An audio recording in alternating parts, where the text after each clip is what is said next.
Ukhrul Da Arambai Leite, Ukhrul District ki Sikibungda Arambai Tengle member Yankairom Hena Leire Haina, Kuki Inpi Manipur na Fungdorakiba Wafam Adu, Yumpam Yaudaba Amasung, Aranba Wafam Nehaina Arambai Tengle General Headquarters ki Control Room Operator, Khaba Mangang na Kuyek Pidu na Tadorakpa, Cherol Lamana Fungdorakli. Cherol Lasinahai, Siri Festival Lisingani Kun Mangada, Arambai Tengle gi Volunteer Karana, Salai Taret ki Firan Siri Chingdol da Singkatlubagi, Tangkhul Naga Furupna Yaningdaba Fongdorakpa Leiki, Kumza Lisingani Kulhumdoi degi Tolakiba, Wathok Asigi Matung Tarakpada, Maitei Amata, Kuki Gukul Faraga Chatpa Yahalaktri, Tangkhul Naga Fauba Litana Singba Kuki Singna Namna Taba, Mafam Paraga Chatpa Yadribani, Miyambu Lana Lamzingadaba Moongda, Arambai Tengolgi member Yankairom, Sikibungda Leire Haina Yumfom Yaudaba Wafam, Sandorakliba Si Akanba Moongda Yaningde, Kuki narco terrorist amadi Kuki Inpi Manipurna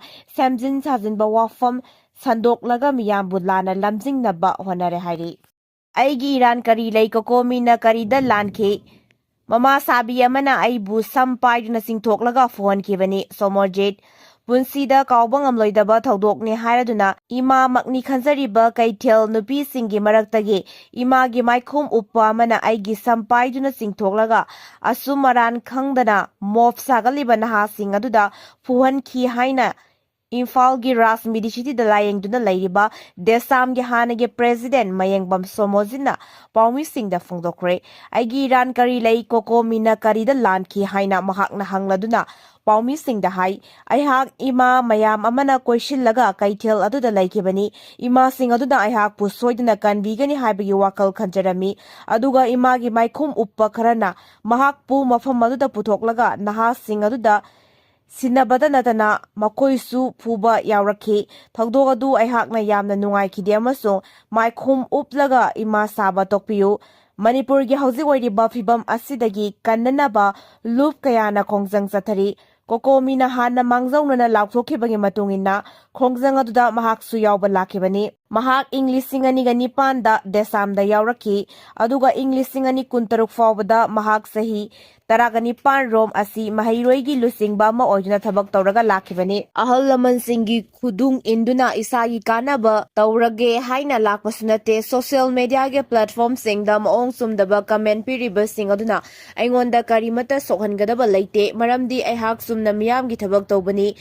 Leibaki Luraba Tanpamasida Kunek Manba Miyoi Karana Matam Sang Namiyam gi Tabak Taurak Singda Atamnana Punsi Tem Sim Narakpa Sing gi Mamitai Aihak na Karida Lankibage Aran Badu Putou Asumaran Kangdana Mi Amada Hekta Kutaraga Kunai Asida Purakadauri Bana Karambano Aikoi gi Manga Tariba Singnaba Singi Pakumaduna Pibangam Gadauribra Kunek Manba Singna Ihogi Mingda Kahenba Pamdaba Tagdok Toganaba Honarakliba Singadu Tidok Para Tambibagi Tangai Fadaba Lay Haike Awonba Manipur Facebook page na numitare gi manungda miyam khangna lale sengdurakadabani tha asi kunmanga da Cocomi na sinduna sathakiba miyam gi rally adu Awonba Manipur kauba Facebook page amana Cocomi XCM amadi aisa yauna sinkibani haina Lan na makoy gi post thagalakiba du numitare gi manungda miyam khangna lale haina sengdurakadabani haina isam gi hana gi President Nongthombam Rajendo Elias Boyna hairakli Rajendrona Wahankara Hangaduna Hai, Ta Asiki Tareta, Tonglabi the Tokiba, Taudogadugi Mayokta, Rally Ama Chakani Hayuna Publicity Ama Salambadagi Aisu Lekai Gini Hayuna Sarugyaki, Rally Adugi Photo Amadi, Video Season Aduna Ay Amasung Aigi Yamba, XCM Yauna, Cocomi na Sinbani Haiduna, Awonba Manipurgi Facebook page the Tagalakpasi Yamna Labaktibani, Awonba Manipura Ta Asiki Tareta Chaliba Rally. Adugi photo video sisinaduna Cocomi gi rally da XCM amadi aibu lana uhanaba honaba khudakta lepkadabani miyam gi hau haibasi lengakta mateng pangbani piglaba tampak lam Kharagi hendokpa ngamdraba aikhoi asi amaga nungsinadana amadi hatoknaba silibasinggi manungda awonba Manipur shu amani maramaduna numit 3 gi manungda miyam khangna lale haina sengdurakadabani natrabadi legal action lawgani haire mahangna makhatana hai mahaki sanglaba punsi asi amuko isamgidama kathokuna singtam punsinana bahonaduna lakhibani tronglawbi kwakta moirangda bomgi landarakre asokapan yaukre mamalyamlaba thawai mangkre awonba Manipur na masi aikoi yasinarasi haibra masi yaroi haiduna Kokomina state government ta haijanaba rally chatki miyamgi hawasi amaga nungsinadana lana honanaba honai loyana mari leinadaba ai amadi aigi imung manung victimize tawre miyamgi hawasina hena lengakta sakti piribani haibasi awonba Manipur na khangadabani hairi White House की correspondent Singh चाकलेन चारिङैदा attack तौरखरे White House correspondent association की चाकलेन यावबा थौरम अमा पांगथोकलिङैदा नोंमै कापसिन्दुना attack चथरकपदा Select Service की officer अमा असोकपन नंगले US President Donald Trump ना थौदोगदुब अकनबा मोंगदा condemn तौखिबगा लोइनना मफमदुदा लैबा law enforcement agency ना लौखिबा थौदांग थागत फोंदोके attack चथरखिबा मियोय अदु मथौना लैरबा Select Service की member Shingna Kulai Tuna Fazin the Bangamki at a Kiba Matamada US President Amadi First Lady Shumakok Tongba Administration official Singalonana Toramadu da Sarugyaki Mioyamana no may capsulapagi Togdok Hek Tokibaga Select Service की member Shingna President Amadi First Lady bu mafamadu dagi Kongzil Yang na Safagada Bamapamda Putoki Togdok Tokraba Matungda Pizam Setpa Select Service के agent Singh न मफमदुगी अकोइबदा थीब हुंबगी थबक चथकी हाइरे सोमोजित खुद थारखिबदु loop कयाना तुमिन्ना तोकलोय हाइनरकले खुद थाबदा यावब सिंह मसा मसाना सेंगदोरकनबा लिपुन्ना मरि लेनबा खुदिमक्ता warning तौरकले सोमोजित खुद थारखिब सिंह लेबाक मियामदा मसा मसाना लाले हाइना सेंगदोरक्त्रबदी मियामना पारा तंबिरसी हाइना league of Indigenous Peoples Upliftment Lipunye General Secretary A.B. Alangbam na thadorakpa chirol naman na fongdorakli. Kokomi na sinduna tha asigi kun mga da miyam hup na pangtokiba lengak ta miyam gi wahang khongsat loisilakpada paldaba thagdok khara thokiba du thamoy songa nuai taba fawi haina paladuna zero lasina hai kumja lising ani kulhumdoi gi me ohum dagi ngasi phawba sin kuki narco terrorist singa lantheng nabada kokomi na soba thodang lauduna lakhi lipun su ngasi phawba Kokomi gi thabak sing sogatuna lakli lanjenaduna leiruba thawai khubak ta haptuna Churachandpurda leiba maitei miyam amabu puthorakpada amadi more gi miyam puthorakpada Kokomi gi thomi singna hakthengna sarugyakhi hauzik tathariba ihau asi achumba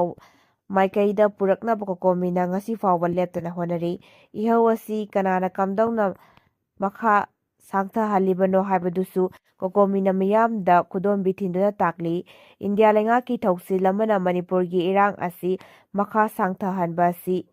miyam na khangnare India na sokuna thamliba proxy army na Manipur da leiriba yelomi singda onsin duna sikli jingna tangkhul chininau singda amuk onsili aikhoi masen hatok na hanba amadi yelomi sing muthatpa haiba se India gi policy oirakle asuk yamna luraba tanpam masida aikhoi masen gi marakta pamlaba thodok tholakpa sida atamdana thausil ama yaurabra haibagi singnaba lei haina paladuna cherolasina hai Laibak tiba thodok aduda sokapan nangkiba Desamgi ex-president Mayengbam Somojit ki hek pominaba mayambasu Kuki narco terrorist singna hatok pikrabani ahing nungtil naidana miyamgi damakta chen jongjariba mahairoi lusingba amada khutharakhiba thodok asida chenariba khudingmak lengang athu matamda puthokna logi matung inna cherak pigadabani amaromda all clubs coordinating committee ngaikhong khulenasu Desamgi ex-president Mayengbam Somojit luwangda chatharakhiba thawong aduba kanba moongda yaringda mafungdurakli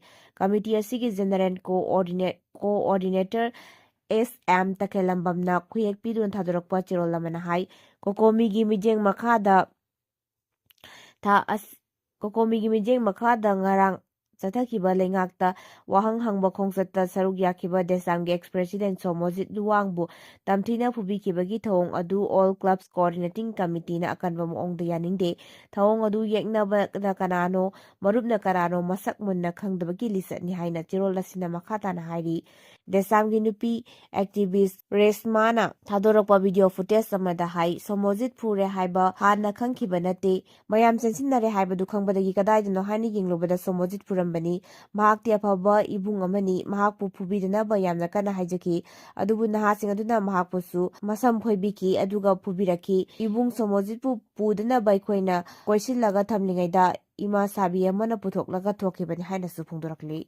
India ꯑꯃꯁꯨꯡ ꯅ꯭ꯌꯨꯖꯤꯂꯦꯟꯗꯅ FTA ꯈꯨꯌꯦꯛ ꯄꯤꯅꯔꯒꯅꯤ꯫ ꯊꯥ 4 ꯆꯨꯞꯅ ꯋꯥꯔꯤ ꯁꯥꯅꯗꯨꯅ ꯂꯥꯛꯈ꯭ꯔꯕ ꯃꯇꯨꯡꯗ India ꯑꯃꯁꯨꯡ ꯅ꯭ꯌꯨꯖꯤꯂꯦꯟꯗꯅ free trade agreement FTA ꯈꯨꯌꯦꯛ ꯄꯤꯅꯅꯕ ꯊꯧꯔꯥꯡ ꯇꯧꯈ꯭ꯔꯦ꯫ Agreement ꯑꯁꯤꯅ ꯃꯔꯝ ꯑꯣꯏꯅ ꯂꯩꯕꯥꯛ ꯑꯅꯤꯒꯤ ꯃꯔꯛꯇ ꯂꯂꯣꯟ-ꯏꯇꯤꯛꯀꯤ ꯊꯕꯛ ꯊꯧꯔꯝꯁꯤꯡ ꯈꯨꯃꯥꯡ ꯆꯥꯎꯁꯤꯟꯍꯟꯕ ꯉꯝꯒꯅꯤ ꯍꯥꯏꯅ ꯊꯥꯖꯅꯔꯤ꯫ ꯚꯥꯔꯠ ꯃꯥꯟꯗꯞꯄꯝꯗ ꯂꯩꯕꯥꯛ ꯑꯅꯤꯅ FTA ꯈꯨꯌꯦꯛ ꯄꯤꯅꯗꯨꯅ ꯂꯥꯛꯀꯗꯧꯔꯤꯕ ꯆꯍꯤ 5ꯒꯤ ꯃꯅꯨꯡꯗ $5 ꯕꯤꯂꯤꯌꯟ ꯍꯦꯟꯕꯒꯤ ꯇꯣꯉꯥꯟ-ꯇꯣꯉꯥꯟꯕ ꯄꯣꯠꯂꯝꯁꯤꯡ ꯅ꯭ꯌꯨꯖꯤꯂꯦꯟꯗꯗ ꯌꯣꯟꯕꯒꯤ ꯈꯨꯗꯣꯡꯆꯥꯕꯁꯨ ꯐꯪꯍꯟꯒꯗꯧꯔꯤ꯫ ꯋꯦꯁ ꯑꯦꯁꯤꯌꯥ ꯌꯥꯎꯅ ꯃꯥꯂꯦꯝ ꯇꯣꯉꯥꯟ-ꯇꯣꯉꯥꯟꯕ ꯃꯐꯝꯗ ꯇꯪꯗꯨ ꯂꯩꯇꯥꯕ ꯐꯤꯚꯝ ꯑꯃ ꯂꯩꯔꯤꯉꯩꯒꯤ ꯆꯩꯔꯛꯇ FTA ꯈꯨꯌꯦꯛ ꯄꯤꯅꯕꯅ ꯏꯟꯗꯤꯌꯥ ꯑꯃꯗꯤ ꯅ꯭ꯌꯨꯖꯤꯂꯦꯟꯗꯗ ꯆꯥꯎꯅ ꯀꯥꯟꯅꯕ ꯐꯪꯍꯜꯂꯒꯅꯤ꯫ ꯂꯥꯛꯀꯗꯧꯔꯤꯕ ꯆꯍꯤ 15ꯒꯤ ꯃꯅꯨꯡꯗ ꯅ꯭ꯌꯨꯖꯤꯂꯦꯟꯗꯅ ꯏꯟꯗꯤꯌꯥꯒꯤ ꯇꯣꯉꯥꯟ-ꯇꯣꯉꯥꯟꯕ ꯁꯦꯛꯇꯔꯁꯤꯡꯗ $10 ꯕꯤꯂꯤꯌꯟ ꯍꯦꯟꯅ ꯏꯟꯚꯦꯁꯠ ꯇꯧꯕꯒꯤ ꯋꯥꯐꯝ ꯑꯦꯒ꯭ꯔꯤꯃꯦꯟꯠ ꯑꯁꯤꯗ ꯌꯥꯎꯔꯤ꯫ ꯑꯦꯒ꯭ꯔꯤꯃꯦꯟꯠ ꯑꯁꯤꯒꯤ ꯃꯇꯨꯡ ꯏꯟꯅ ꯏꯟꯗꯤꯌꯥꯒꯤ ꯀꯝꯄꯦꯅꯤ ꯄꯨꯝꯅꯃꯛ ꯅ꯭ꯌꯨꯖꯤꯂꯦꯟꯗꯒꯤ ꯀꯩꯊꯦꯜꯗ ꯄꯣꯠꯆꯩ ꯌꯣꯟꯕ ꯃꯇꯝꯗ ꯑꯍꯦꯟꯕ ꯇꯦꯛꯁ ꯑꯃꯠꯇ ꯂꯧꯔꯣꯏꯗꯧꯔꯤ꯫